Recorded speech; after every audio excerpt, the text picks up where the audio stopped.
Selanjutnya yaitu persaingan antara berbagai jenis bahan berdasarkan daya tahan tidak dapat dilakukan secara objektif dengan kondisi yang dianggap memuaskan, karena itu tidak didasarkan pada titik awal yang sama.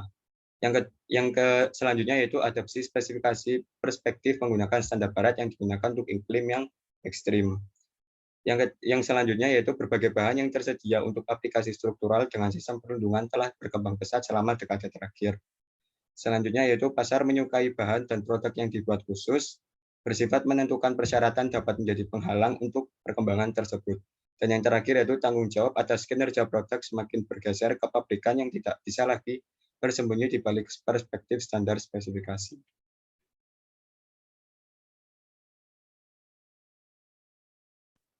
Untuk selanjutnya adalah pendekatan probabilistik untuk desain umur layanan. Gabungan dari probabilistik dan kerusakan yang dinyatakan sebagai produk matematis dari keduanya disebut dengan resiko. Suatu kondisi untuk desain struktural adalah bahwa kemungkinan gagal suatu fungsi akan lebih rendah dari nilai batas umur layanan desain. Nilai batas untuk kemungkinan kegagalan dalam standar keamanan struktural sangat rendah. Kemudian dalam desain struktural berbasis kinerja, resistensi R atau R dan beban atau S adalah beban dapat bergantung pada waktu atau kapasitas dapat berubah seiring dengan waktu dikarenakan dengan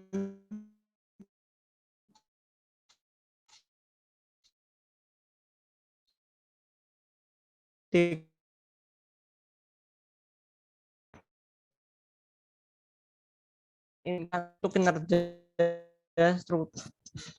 Kemudian ada redundansi dan desain berlebih. Prinsip redundansi berarti bahwa sejajar dengan penambang kritis struktur dipasang jenis penambang lain berupa atau berbeda dengan fungsi yang sama.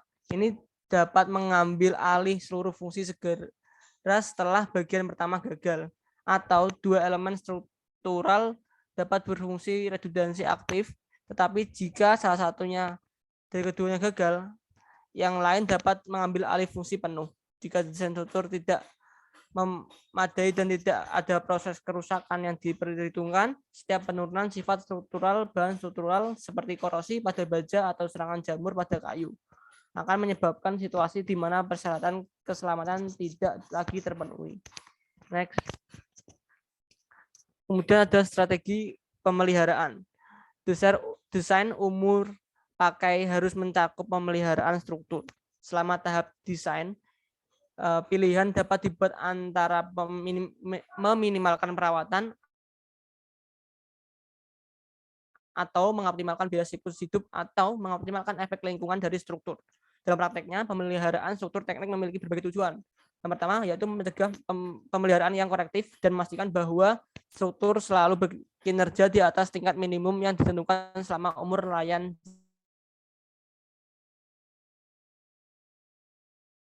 Yang ketiga yaitu untuk memperbaiki struktur secepat mungkin, kemudian untuk memperbaiki struktur dengan biaya terendah. Yang kelima yaitu perbaikan harus menyebabkan ketidaknyamanan paling sedikit bagi pengguna struktur. Yang terakhir yaitu bagian-bagian yang terpengaruh harus diganti sebaiknya dengan cukup cadang standar daripada membiarkan perbaikan dilakukan. Next. Kemudian ada biaya siklus hidup. Dalam kerangka persyaratan kinerja struktur, terutama selama masa pakai, desain biaya akan menjadi item paling penting untuk dioptimalkan. Sangat umum ketika merancang struktur untuk hanya mempertimbangkan biaya investasi daripada proses pembangunan. Namun ada kesadaran yang berkembang bahwa ini hanya bagian dari proses. Life cycle costing didefinisikan sebagai total diskon biaya untuk memiliki, mengoperasikan atau memelihara dan membangun atau mendaur ulang struktur atau sistem bangunan selama periode waktu tertentu. Analisis biaya sebuah bangunan dapat didasarkan pada biaya tahunan atau pada biaya yang dikapitalisasi. Setiap pengeluaran masa depan adalah konversi kembali ke jumlah yang dapat ditambahkan ke investasi langsung. Pada prinsipnya kedua pendekatan mengarah pada kesimpulan yang sama. Next. Kemudian ada penilaian siklus hidup lingkungan.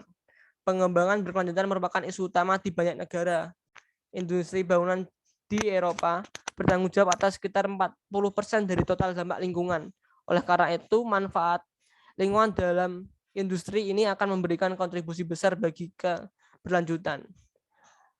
Di tingkat nasional, metode telah dikembangkan untuk menentukan dampak lingkungan dari bahan komponen dan bangunan secara lebih rinci. Di masa depan, strategi untuk desain pemeliharaan kemungkinan akan dipengaruhi oleh optimalisasi dampak dari lingkungan. Next. Nah, kemudian di bab 7 ini ada studi kasus. Di bab 7 ini ada 3 studi kasus yang merupakan contoh khas dari masalah praktis. Untuk 2 studi kasus, spesifikasi diminta dari persyaratan paling penting yang harus dipenuhi struktur dalam hal daya tahan. Daya tahan kemungkinan harus dipertimbangkan dalam kaitannya dengan mencapai keadaan atas, akhir, dan keadaan batas kemudahan servis selama umur layan desain.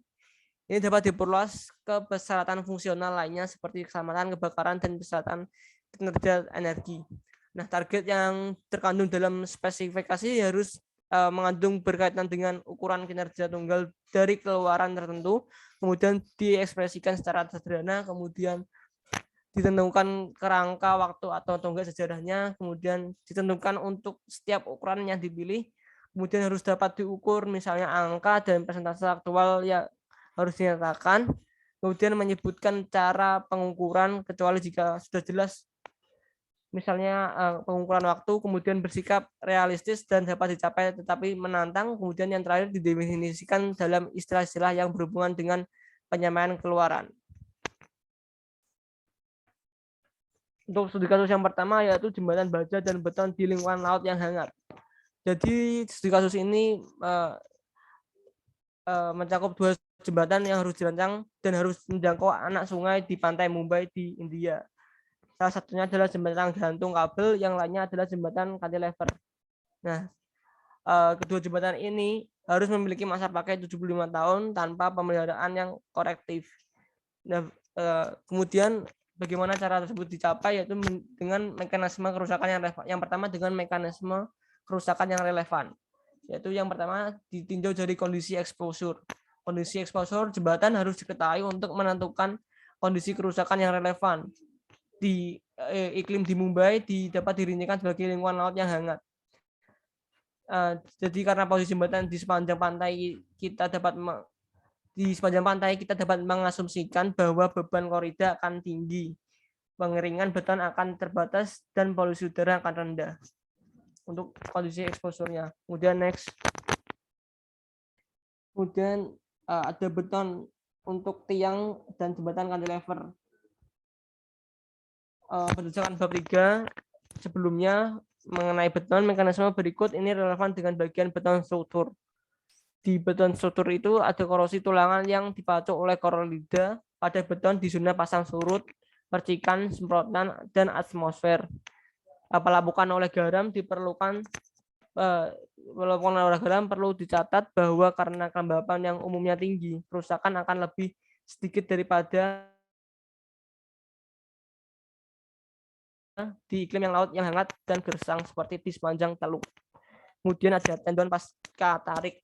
Untuk pembahasan tentang korosi tegangan pada tendon pasca tarik pada jembatan cantilever.